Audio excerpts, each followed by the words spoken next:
Eu quero conversar com vocês e tomara que o Espírito Santo de Deus me tome nessa noite e que cada palavra, que cada frase, aquilo que está na minha mente aqui para compartilhar com vocês, que foi tirado aqui desta palavra, possa encontrar aí na tua alma, possa encontrar aí esse terreno que seja fértil, e para que a palavra de Deus produza nessa noite, no meu coração e em seu coração, fortalecimento para a nossa fé, que produza em nós uma direção, que produza em mim e em você, neste momento agora, transformação para a glória do Cristo ressurreto. Você pode dizer amém? Amém. Então a palavra da cruz, escândalo, a cruz é escândalo. Mas eu quero perguntar para você, quando você vê uma cruz, o que significa cruz para você? Preste atenção, meu irmão, você que vê aqui, você que me assiste, que me ouve. O que significa a cruz? Qual a mensagem que você vê quando você olha para uma cruz? O que você pensa sobre isso? Porque para alguns a cruz se tornou um amuleto de sorte.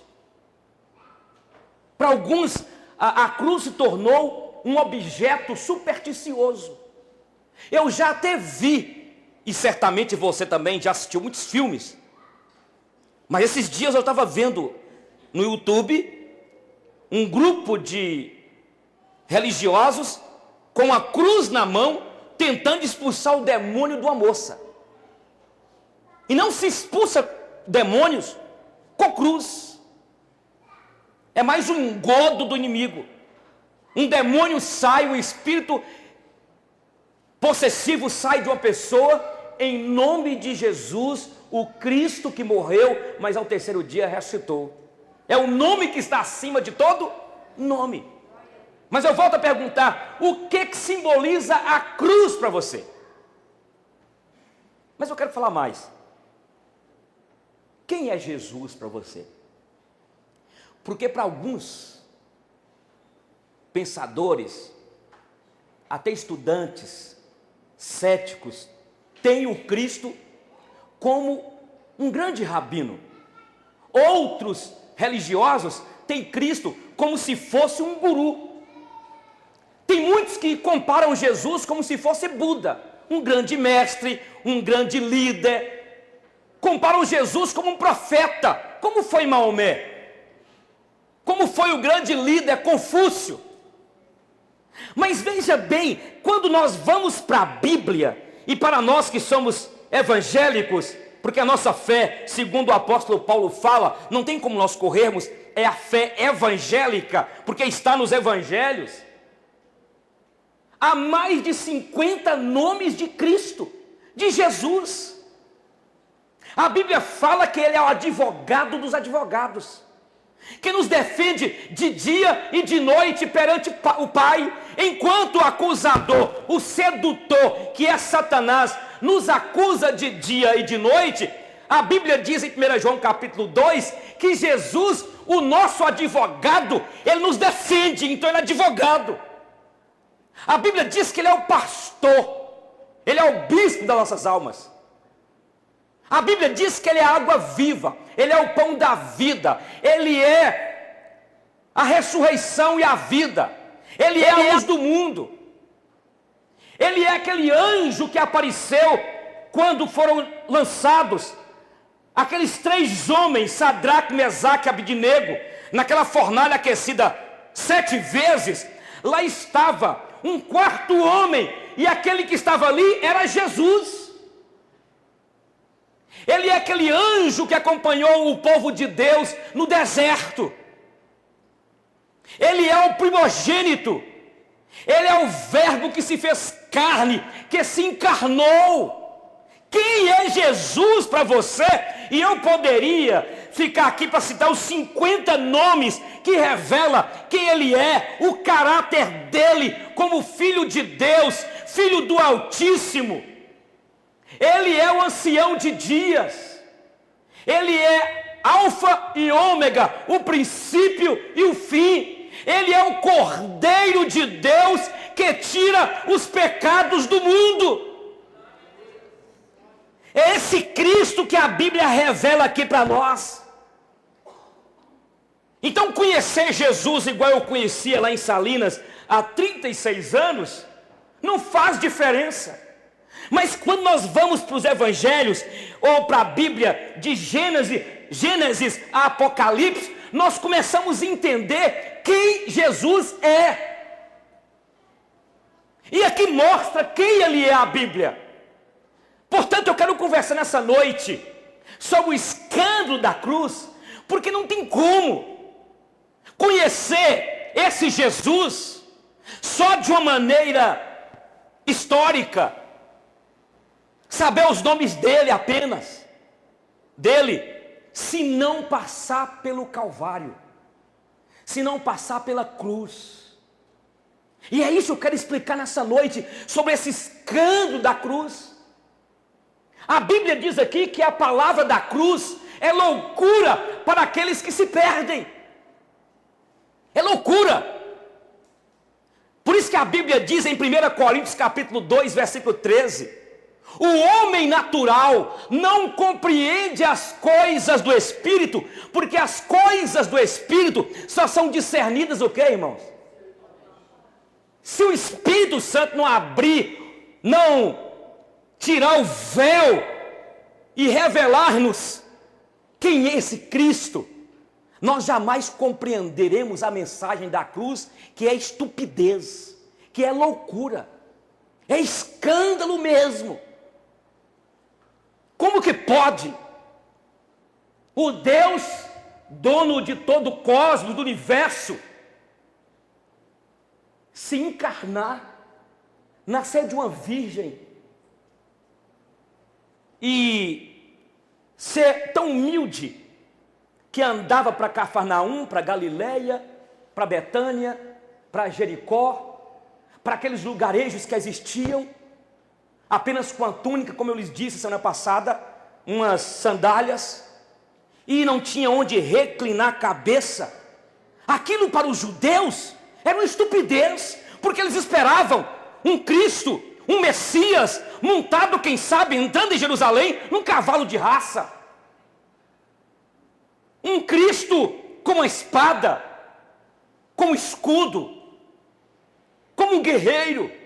E de repente ele entra em Jerusalém, montado num jumentinho, era sustentado por mulheres, era pobre, o seu pai e a sua mãe judeus, Maria e José, eram pobres, ele não tinha onde reclinar a cabeça. Então começa aqui o escândalo do Evangelho. Numa sociedade greco-romana, onde os gregos se gloriavam e se envaideciam no conhecimento filosófico, eu lhes disse aqui, eu vou repetir, quando Jesus nasceu, a sociedade grega, e que Roma dominou e acabou trazendo para Roma, se tornando uma sociedade chamada pela história greco-romana, já existiu Platão, Sócrates, Parmênides, todos aqueles filósofos do panteão da filosofia grega lá. Agora, Alexandre o Grande, nós vimos que Grécia se tornou poderosíssima. E aí quando chega agora um Cristo, que todos ovacionavam ele dizendo que ele era rei dos judeus, aquilo foi um escândalo. Roma não aceitou aquilo. Veja que também Caifás, que foi aquele que deu o credenciamento para matá-lo. Mas se nós pensarmos bem, quem matou Jesus, quem deu ordem lá dos céus, foi o soberano. É essa teologia bíblica reformada que está aqui.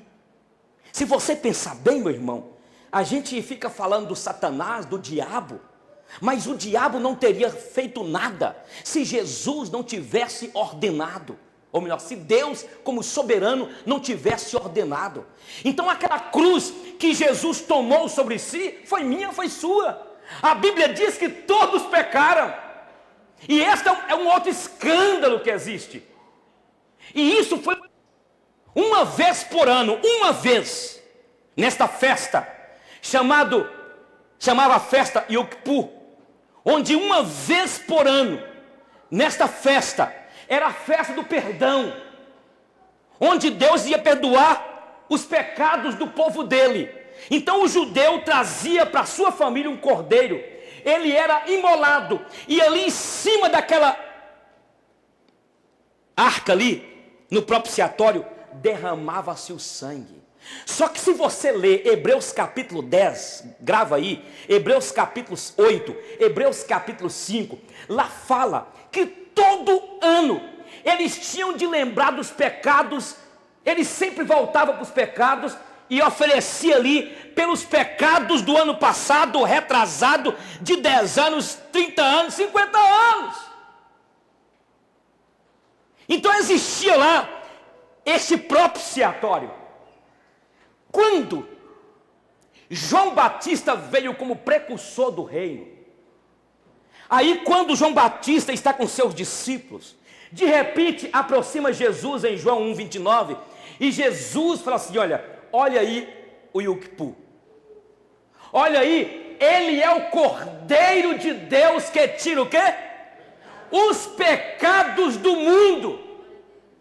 Então, uma vez por ano, eu repito, o judeu tinha de trazer um cordeiro para sua família e derramava-se ali o sangue. Então os pecados eram simbolizados como perdoados. Mas tudo isso era, na verdade, eu diria aqui, um aviso. Tipificava o Cordeiro de Deus que um dia viria para os seus, para os judeus, e para falar a verdade, é para todo aquele que nele crê. Por isso que a Bíblia diz em João capítulo 1, que ele veio para os seus, mas os seus o quê? Não receberam. Mas todo aquele que o recebeu, Deus deu o poder de ser chamado Filho de Deus. O escândalo, meu irmão, queridos, é este, que precisava de ser derramado sangue. Desde o Gênesis, quando o casal pecou, a Bíblia diz que eles cozeram folhas de figueira para poder tapar sua nudez, mas não puderam tapar a nudez. Deus teve de matar um cordeiro, de matar um animal e vesti-los para mostrar-lhes que um dia viria o cordeiro que haveria de tirar o pecado do mundo, e ele veio e ele morreu numa cruz. E o escândalo da cruz é esta, que quem quiser ir para os céus tem de curvar a cabeça, se ajoelhar, se prostrar, expressando a sua inteira dependência do Cordeiro de Deus. Cada judeu tinha de trazer um cordeiro. Um dia, Deus também usou isso com Abraão, usou também com aquela festa da Páscoa, onde cada judeu tinha de matar um cordeiro e passar nos umbrais das portas o sangue, porque à meia-noite o anjo vingador ia passar, o juízo de Deus. Tudo prefigurando, tipificando um dia que o Filho de Deus iria ser erguido numa cruz pelos pecados, e aquele que nele crê tem a vida eterna. O escândalo da cruz de início é isso. Isso o que, pastor? Que Deus teve a maneira dele de confundir os sábios. 1 Coríntios capítulo 2, o apóstolo Paulo fala. Paulo está dentro do contexto, eu repito aqui, onde a filosofia grega, aqueles sábios, disputavam e se vangloriavam, quem sabia mais, quem sabia filosofar mais, quem conhecia e quem sabia perquirir mais sobre o pensamento humano, sobre a natureza. De repente aparece um Cristo dizendo que era filho de Deus, veio de Belém da Judéia, foi criado, viveu em Nazaré, e agora ele por 3 anos entra no ministério. E ele é intitulado Cordeiro. Isso pirou os judeus, até hoje pira. Por isso, você sabia que os judeus não creem que o Cristo veio? Graça, imensurável graça, inefável graça. Eu era um desgraçado pecador, mas Ele me amou e me deu a sua graça. Esta é a mensagem da cruz. Vós sois salvos pela graça. Isto é dom de Deus, não vem de vós, para que ninguém se glorie. A mensagem da cruz fala de humilhação, gente. Lugar nosso, e sabe qual é o lugar nosso? É que nós somos pecadores. Tem uma doutrina que eu já falei aqui, bíblica, da depravação total. O problema é que a gente fica na igreja e daqui a pouco nós começamos a deixar a religiosidade entrar dentro de nós.